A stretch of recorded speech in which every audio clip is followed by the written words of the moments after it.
लहानपणी आपण कच्च्या कैरीचे पापड खूप जास्त आवडीने खायचो. मला तर खूप जास्त आवडायचे. तुम्हालाही नक्कीच आवडत असतील. तर तेच कच्च्या कैरीचे पापड आज आपण घरच्या घरी बनवणार आहोत. यात कोणतंही प्रिझर्वेटिव्ह किंवा फूड कलर घातलेला नाही आहे. एकदम सोप्या पद्धतीने हे कच्च्या कैरीचे पापड तयार होतात. थोडे आंबट, गोड, चटपटीत असे हे कैरीचे पापड कसे बनवायचे ते आज आपण पाहणार आहोत. हे तुम्ही 15 दिवसापर्यंत बाहेर ठेवून खाऊ शकता आणि जर जास्त काळ टिकवायचे असतील तर फ्रीजमध्ये हवाबंद डब्यामध्ये भरून ठेवू शकता. कैरीचे पापड बनवण्यासाठी तुम्ही कोणत्याही प्रकारची कैरी घेऊ शकता. फक्त एवढंच की जास्त आंबट कैरी घेतली तर साखरेचा जास्त वापर करावा लागेल आणि कमी आंबट कैरी असेल तर साखरेचा कमी वापर करावा लागेल.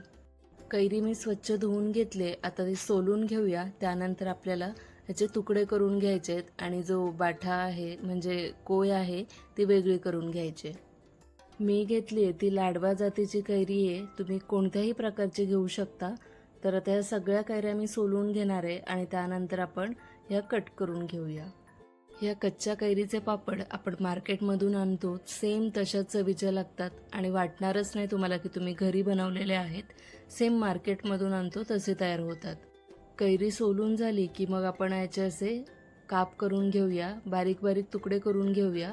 हे कैरीचे काप मी कढईमध्ये शिजवून घेणार आहे. तुम्हाला हवं तर तुम्ही स्टीमरमध्ये सुद्धा वाफवून नुसते घेतलेत तरीही चालतील आणि मग त्याचा गर वेगळा करून घ्यायचा. जसं तुम्ही कैरीचं पन्हं बनवण्यासाठी कैरी स्टीम करून घेता, वाफवून घेता आणि मग त्याचा गर जो आहे तो वेगळा करता आणि त्याची साल वेगळी करता, तशाच पद्धतीने तुम्ही ह्या अख्ख्या कैऱ्या वाफवून घेऊ शकता.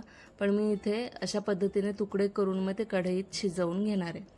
तर हे पहा, असे मी 1 किलो कैरीचे तुकडे करून घेतलेत. कैरीच्या सगळ्या फोडी करून झाल्यानंतर कैरीच्या ज्या ह्या कोळी राहिलेल्या आहेत त्या वर्षभरासाठी कशा साठवायच्या आणि त्याचा कसा वापर करायचा यावर मी एक छोटासा व्हिडिओ बनवलेला आहे, शॉर्ट व्हिडिओ बनवलेला आहे. तो नक्की चॅनलला जाऊन चेक करा. तर आता इथे मी कैरी शिजवून घेणार आहे. त्यासाठी कढईमध्ये मी कैरीचे तुकडे घातले. आता कैरी शिजण्यापुरतं यात पाणी घालूया. तर इथे मी 1.5 कप पाणी घातलेलं आहे कैरीच्या तुकड्यांमध्ये आणि 10 काळी मिरी घातलेत आणि 2 असे दालचिनीचे तुकडे घातलेत. चवीसाठी 1 चमचा साधं मीठ घालूया. काळं मीठ आपण नंतर घालणार आहोत चटपटीत अशी चव येण्यासाठी. आणि आता एकदम मिक्स करून मग झाकण देऊन आपल्याला एकदम हे मऊ होईपर्यंत शिजवून घ्यायचं आहे वाफेवर. झाकण देऊया आणि एकदम बारीक गॅसवर आपल्याला हे शिजवून घ्यायचे 15 मिनिटसाठी तरी. अधूनमधून झाकण काढून हे कैरीचे तुकडे एकदा ढवळून घ्यायचे जेणेकरून ते खाली लागू नयेत.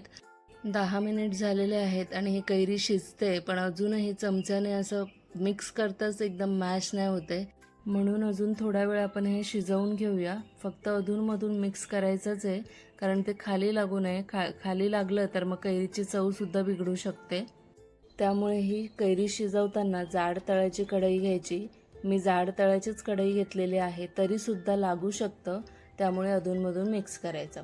तर आता इथे मी जे काळी मिरी आणि दालचिनी घातलेली, दालचिनीचे दोन्ही तुकडे काढून घ्यायचे आणि काळी मिरीचे फक्त 3-4 तुकडे ठेवायचे, बाकी सगळे काढून घ्यायचे. जर तुम्हाला ह्या कैरीच्या मिश्रणामध्ये काळी मिरीचे तुकडे सगळे ठेवायचे असतील तर तुम्ही ठेवू शकता, तुमच्यावर आहे. पण मी इथे 3-4 तुकडे ठेवलेत, बाकी सगळे काढून घेतलेत. आता हे कैरीचं मिश्रण तुम्ही पाहू शकता किती छान कैरी शिजलेली आहे. पूर्ण मिक्स करताच चांगली मॅश होते. तर आता आपण ह्यातल्या सगळ्या गुठळ्या काढून घेण्यासाठी मिक्सरला हे बारीक वाटून घेणार आहोत. त्या अगोदर हे मी पूर्ण थंड करून घेतलेलं आहे. आता हे बारीक करून घ्यायचं आहे. तुम्ही हे कैरीचं मिश्रण वाटून झाल्यानंतर त्या कैरीच्या प्युरीचं तुम्ही सरबतसुद्धा बनवून पिऊ शकता. त्यात काळं मीठ, चाट मसाला वगैरे घालायचं, पाणी घालायचं थंड, बर्फ हवं तर बर्फ घालायचं आणि काही 2-3 चमचे ही प्युरी घालायची आणि याचं सरबतही तयार होईल. तर आता इथे तुम्ही पाहू शकता एकदम स्मूथ अशी प्युरी तयार करून घेतली मी.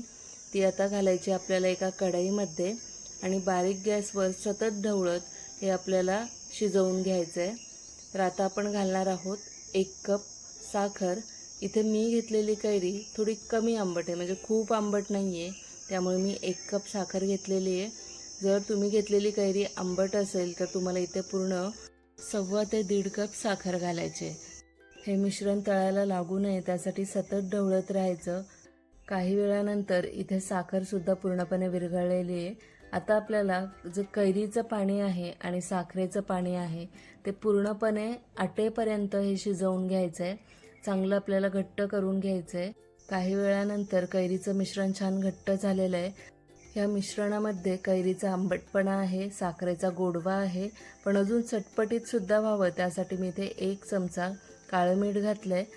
मिक्स करून घेऊया हे मीठ आणि अजून थोडा वेळ शिजवून घेऊया. हे शिजवत असताना काही वेळेला उडतंसुद्धा अंगावर, त्यासाठी अधूनमधून तुम्ही असं झाकणसुद्धा ठेवू शकता. तुम्ही पाहू शकता या मिश्रणाला छान शाईन आली आहे आणि मँगो जाम असतं त्याप्रमाणे हे झालेलं आहे. यातलं सगळं पाणी आटून गेलेलं आहे. तुम्हाला जाणवेल ते मिक्स करत असतानाच. तर शेवटला मी घालणार आहे छान तिखटपणासुद्धा हलका यावा त्यासाठी चिली फ्लेक्स 1 चमचा. तर हे ऑप्शनल आहे, तुम्ही स्किप करू शकता. जर तुम्हाला तिखटपणा नको असेल तर तुम्ही हे स्किप करू शकता. पण मला इथे आंबट, गोड, तिखट, चटपटीत असा फ्लेवर हवा आहे या कैरीच्या पापडमध्ये, म्हणून मी हे सगळे पदार्थ घातलेले आहेत. चिली फ्लेक्स घातल्यानंतर मी थोडं मिक्स करून घेतलं आणि लगेचच गॅस बंद केली. हे आपल्याला शेवटला घालायचं आहे चिली फ्लेक्स.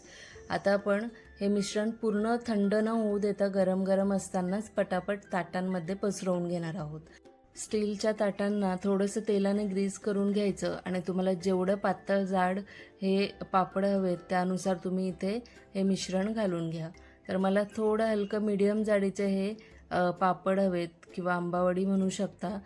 त्यामुळे मी थोडंसं जाडसर हे मिश्रण पळीच्या मदतीने पसरवून घेणार आहे. जर तुम्हाला एकदम पातळ पापडासारखे हवे असतील तर तुम्ही पातळ पातळ प्रत्येक ताटामध्ये पसरवून घ्या, किंवा मग एकदम वडीसारखे जाड हवे असतील तर सगळं मिश्रण एकाच ताटामध्ये घाला आणि ते पसरवून घ्या, म्हणजे एकदम जाड अशी आंबावडी तुम्हाला मिळेल. फक्त गरम गरम असताना हे ताटांमध्ये मिश्रण पसरवून घ्या. थंड झाल्यानंतर ते व्यवस्थित पसरलं जाणार नाही. त्यामुळे आता मी 1 दिवस हे फॅनखाली सुकवून घेतलं आहे आणि साधारण दुसऱ्या दिवशी 2-3 तासाचं मी इथे ऊन दिलेलं आहे. कडक ऊन द्यायचं म्हणजे पटकन आंबावडी सुकते.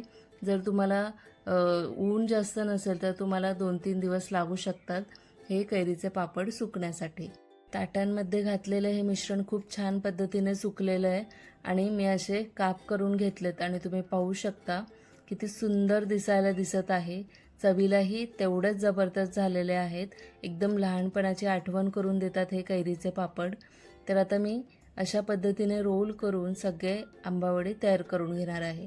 रोल करताना एकदम टाईट असे रोल करून घ्यायचे, नाहीतर मग ते सुटून जातात. 15 दिवस तुम्ही हे बाहेर ठेवूनसुद्धा खाऊ शकता, पण जास्त काळ टिकवायचं असेल तर हवाबंद डब्यामध्ये भरून तुम्ही हे फ्रीजमध्ये ठेवून द्या, म्हणजे 1-1.5 महिना तरी हे चांगले फ्रीजमध्ये टिकतात. हे आंबट, गोड, चटपटीत, तिखट चवीचे कैरीचे पापड बनवून मला लहानपणाची आठवण तर नक्कीच झाली. तुम्हीही अशा पद्धतीने बनवून पहा, तुम्हालाही लहानपणीची आठवण येईल आणि लहान मुलांना तर खूप जास्त आवडतील. तर नक्कीच ट्राय करा आणि रेसिपी आवडली असेल तर सबस्क्राईब करा. भेटूया पुढच्या व्हिडिओमध्ये. धन्यवाद.